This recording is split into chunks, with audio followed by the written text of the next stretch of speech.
take another little trip down a pathway, one of the many pathways that leads around the blues world, the blues spectrum. This one is a style of music, one of the few styles of music that I can think of. I don't know if I can think of another one, named after a person. And the person is Bo Diddley. It's not very often you're going to have an entire beat with your name on it. But Bo Diddley managed to do that. Now, Bo Diddley was born Elias McDaniel. I believe that was his proper name. But he took on the name Bo Diddley, who's sort of this mythological character, you know, like outride, outshoot, outlove any man alive. You know, he's bigger than life kind of guy. And Bo, you know, inhabited that character, sang about that character, and really was that character.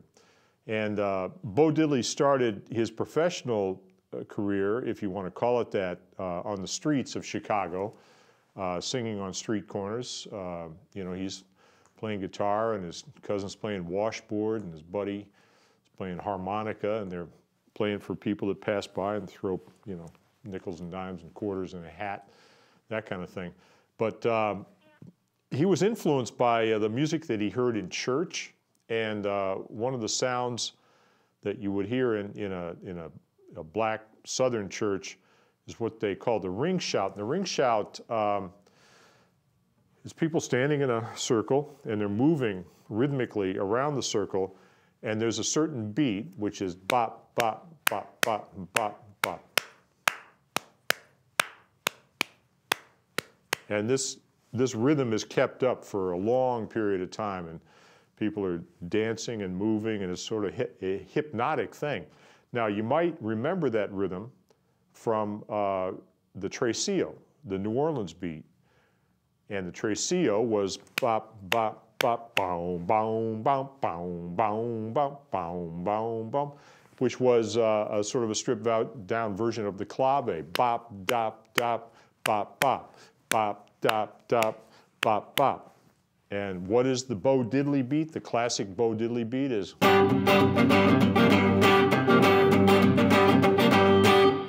So you could say that's a combination of the clave beat and just an aggressive attack. Bo played in open tuning. He had a capo, you know, made out of a pencil and electrical tape, something like that. This is a real capo, but performs the same function and sort of helps get the same sound. If I play Bo Diddley in the key of G, rather than using a bar chord, I'm going to use that capo, and it helps me get freed up and sort of attack the guitar more like Bo did. Now, he had a ferocious attack, but he wasn't really known as a lead guitar player. A guy who played on a lot of his records in Chicago, a guy named Jody Williams, was a fantastic guitar player. Underrated, underappreciated, but really played some amazing stuff. Check out Who Do You Love by Bo Diddley and listen to the solo on that thing. It's frightening. But Bo's forte was just getting that rhythm groove going and just creating this wall of sound, and, you know, play one song for 20 minutes, no problem whatsoever.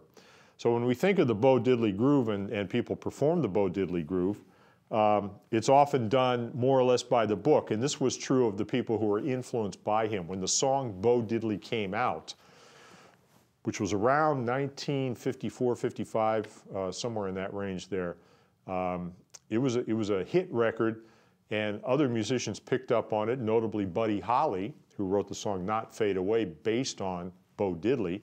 Buddy actually cut a version of Bo Diddley himself, but his better known record was Not Fade Away. And it was, you know, I'm going to tell you how it's going to be, right?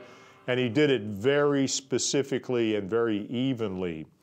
And what he took out of it was all that extra stuff around the edges, the maracas, the tom-toms, you know, the feeling that this thing is just about to explode, you know. So when we play the Bo Diddley feel, we want to have that extra layer of rhythm kind of lurking in the background there. That we can capture on the guitar. So plenty of reverb is helpful. Again, like using the, pardon me, using the tremolo. These sort of dress up the sound of the guitar. He also used, you know, a tape delay the little slap back on it, so the guitar just had this vibration to it. So when you get into the swing of it, you can vary that rhythm different ways. I'll show you a couple of ways that Bo varied it.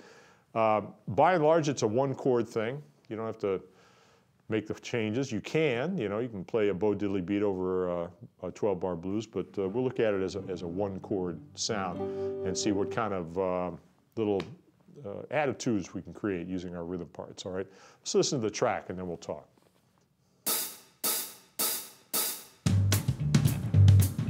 Get in the groove, feel it. Once you feel that pulse, then you start playing.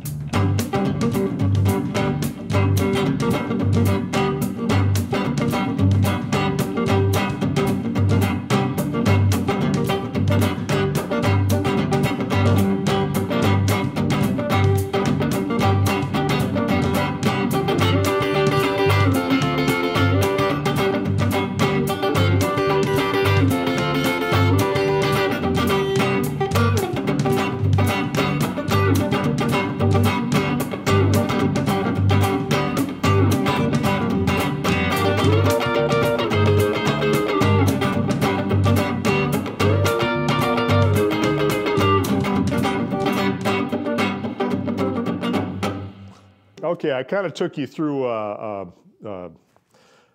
collection of Bo Diddley beats there. We've got the fundamental beat, right? That's the clave, or as they often call it, shave and a haircut 2 bits. Shave and a haircut. Right? Now I get the right hand going, shikataka, tukataka, tukataka, tukataka, and all of my accents and stuff flow from that constant up and down kind of feel. So we got shave and a haircut 2 bits. Now, as it develops, you don't hear Bo stick to that beat religiously. He moves around and changes the accents, for example.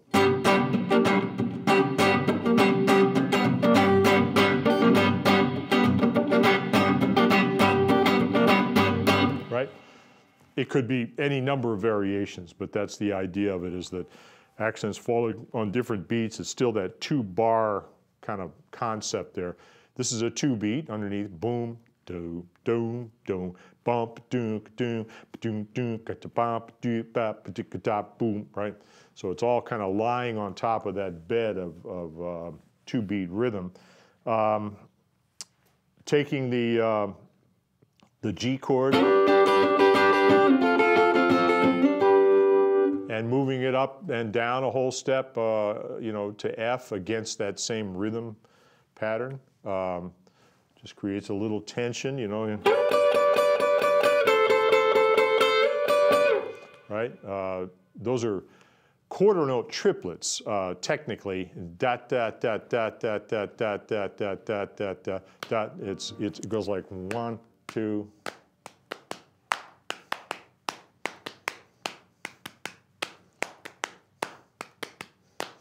One hand is playing triplets, the other hand is playing the quarter notes, and so you've got 3/2. It's a weird beat, but da da da da da da da. It kind of feels like it's pushing and pulling a little bit.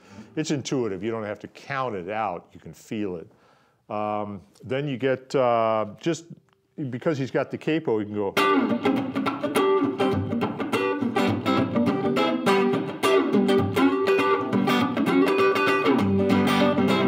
Right, just using different inversions of the G chord. Right, now that's, say, wow, that's kind of odd. Almost Spanish sounding in its effect. Just sliding the chord around, and he would use one finger and slide that chord around, because it was really all about the groove and the attitude. So that's what we're going for with Bo Diddley. Now, how would you solo over the top? You just play the blues, and you got that 2-beat going. We've looked at umpteen different ways to play that rhythm or to play that style, and using techniques and, playing more notes, less notes, that's your call. But I would say the number one thing to do is to get that feel of the rhythm and be comfortable playing over that rhythm. If you play roots music, at some point, somebody says, hey, let's do a Bo Diddley feel. So you just want to be aware of what that Bo Diddley feel is and how to get that sound going. And then the rest is up to you. You can vary it as so many people have over the years. Every couple of years a Bo Diddley song comes out and it has some variation on that beat.